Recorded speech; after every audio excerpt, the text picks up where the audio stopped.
तो उपस्थित सभी बंधु बांधवों को नमस्कार। जोरदार ताली दे एक बार आप सबके लिए, पूरे मकान के लिए, सब लोगों के लिए जोरदार। तो हम यहाँ पर राधिका दीदी और है ना किशोर भैया टाइड परिवार, जो टाइड टेड क्या टाइड है ना, तो उनके एक आवास के उद्घाटन के समय हम लोग यहाँ बैठे हुए हैं। तो हम ये सब कामना कर रहे हैं कि उनका यहाँ रहना काफी उपयोगी हो जाए उनके लिए, स्वस्थप्रद रहें, खुशहाल रहें, व्यवस्था भागीदार हो सके। अभी नहीं मिलेगा आपको। और लोगों को अच्छे जीने की प्रेरणा दे पाए, समझने की प्रेरणा दे पाए, इसी शुभकामना के साथ हम लोग यहाँ बैठे हुए हैं। और हमारे को बहुत लोगों का सहयोग प्राप्त है। तमाम जितने भी स्थानीय देवता हों, चाहे भू देवता हों, चाहे वो आकाश में रहने वाले देवता हों, है ना, उन सभी को स्मरण करते हुए, उन सबके आशीर्वाद के साथ ही हम लोग इस गृह प्रवेश के समय में यहाँ पर हैं।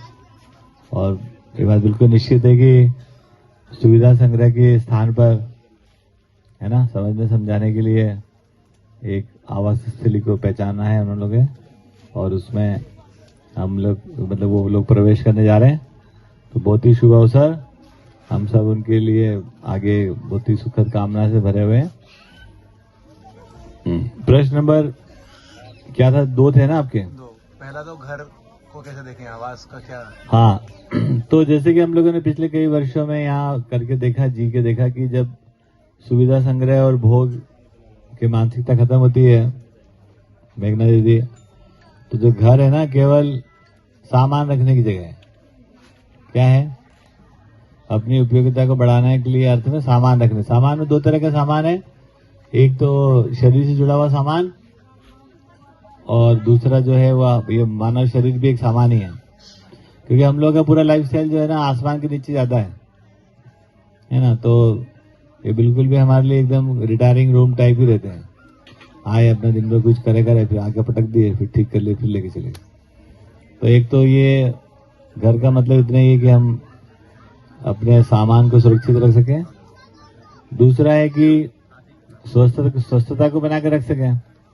तो पर्याप्त प्रकाश, हवा, है ना, और बहुत ही अच्छी, बहुत ही बढ़िया से बना है उनका घर। उसका डिजाइन हालांकि मैंने ही करा है, इसलिए मैं अपनी तारीफ कर लूं। कोने कोने भी उसके सब बढ़िया से बने, इंटीरियर सब इन लोगों ने बढ़िया से कराया। तो अपने फंक्शंस जो भी है, मतलब हमारे जो ह्यूमन इंटरेक्शन है, उन बिहेवियर के इंटरेक्शन को हम ठीक से एग्जीक्यूट कर सकें, उसके लिए भी ये बहुत बढ़िया घर बना हुआ है। तो घर इन 2 काम से होते हैं, एक तो तन और धन की सुरक्षा, और मनानुकूल जो भी हमारे एक्सप्रेशन है उसको हम लोग बहुत अच्छे से नियोजित कर सके। जैसे कि अभी हम लोग यहाँ बैठे हुए हैं, कितना सुखद सुंदर डिजाइन में बैठे, देखिए अभी इस जगह पे कोई आता नहीं था, है ना। तो ये सब काम यहाँ बढ़िया हो सकते हैं। तो ये बच्चे खेल रहे हैं झाड़ के नीचे, देखिए जोरदार है कि नहीं, अल्टीमेट। इस प्रकार की बात। दूसरा, इसका नाम रखा गया है भक्ति। तो मेरे से राधिका दीदी ने ऐसे मजाक पूछ लिया, कुछ नाम है क्या आपके ध्यान में? मैंने कहा अभी तो नहीं है, लेकिन शाम तक बता दूंगा आपको। तो मेरे मन में अचानक उनको सब कुछ देखकर स्मरण करके ध्यान आया भक्ति। अब ये तो बड़ा पचाना बड़ा भारी था कई लोगों के लिए। अब इसके पीछे भक्ति का क्या कारण है वो भी कोई बहुत ज्यादा ज्ञानवान नहीं मारेंगे अपन। एक्चुअली मन लगना है ना, मन लगने की जगह। समाधान समृद्धि को कैसे हम लोग भजते हैं, मतलब भजन करते हैं, उसको बार बार दोहराते हैं उसको, और उसको कैसे एजुकेशनल बनाते हैं। अब भक्ति का ये स्वरूप है। अभी तक हमने देखा था किसी आदमी की भक्ति हम कर रहे हैं, या कई तरीके से नवदा भक्ति कर रहे हैं, कई तरह की भक्तियों की बात आई ना।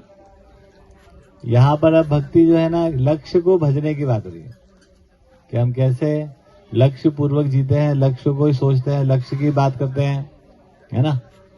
तो मन हमारा पूरा रम जाए लक्ष्य में, समाधान समृद्धि करते हैं। और ये नाम इसलिए निकल गया है कि इन लोगों का दोनों का मन लगने का तो इनकी ताकत बहुत है। जैसे मैं देखा किशोर भाई अकेले ही काम करे जी, है ना, जब इन्होंने काम हम कभी किया नहीं है। तो मैं जब कभी इधर से निकला तो मैं दिखता था कि हाँ पूरा मन लगा के लगाने वाले आदमी है ये, है ना। राधिका दीदी भी हैं।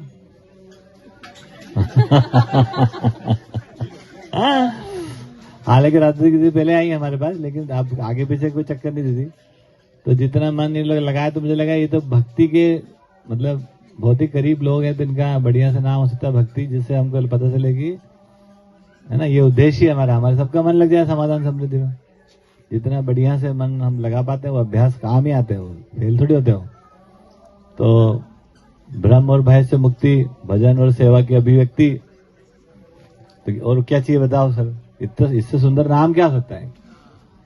बाकी तो परिभाषा तो हमारे अंदर रहती है ना। तो अगर हमारी परिभाषा ये सेट हो गई तो नाम बहुत सुंदर लगता है, और अगर ये सेट नहीं हुई तो फिर वो हमको वही अंधभक्ति और ना मोदी जी के भक्त नजर आते हैं।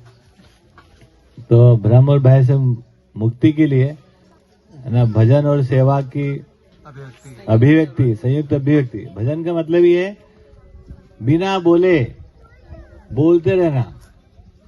क्या बात है, सुन रहे हैं आप। बिना बोले बोलते रहना, वो ये भजन होता है। समाधान समृद्धि के मुद्दे को लेकर, जागृति के मुद्दे को लेकर, उन सभी तमाम मूल्यों की बातों को बिना बोले, बिना आवाज निकाले बोलते रहना, है ना। तो अब हमारे सभी कार्य व्यवहार में प्रकट होने वाली है यही है भजन। और सेवा क्या है, पूरी मानव जाति की सेवा है। यहाँ पर एमसीयू के हम लोग जो रह रहे हैं, हम कोई काम अपने लिए नहीं करते जी। हमारी चाहत है, इसलिए हम सेवा ही कर रहे हैं। चाहे वो हम गाय पालें, चाहे हम खेती करें, चाहे बच्चों को पढ़ाएं लिखाएं, चाहे हम जो काम कर रहे हैं वो सब सेवा है ना। तो इस प्रकार से डेडिकेशन जो है, एक तरफ अर्थ में तन मन मतलब मन को लगाना, और दूसरा डेडिकेशन है वो सेवा में समर्पित करना मानव जाति के लिए। हम सब मानव जाति का एक हिस्सा है, तो हम सारा का सारा अपने आप को डेडिकेट कर रहे हैं मानव जाति के लिए। यही सेवा है ना। तो हम शायद इस शब्द को, इस अर्थ को हम लोग, है ना, आपके माध्यम से भी सार्थक करेंगे। आप लोग भी सहयोग करेंगे और बहुत जल्दी बहुत बढ़िया होने वाली संभावना है। आप चारों स्वस्थ रहे, प्रसन्न रहे, और भी मम्मी पापा हों, सब आए जाए रहें। बहुत ही अच्छी संभावना और शुभकामना के साथ। ज्यादा लंबी बात नहीं करते हैं। धन्यवाद, नमस्कार।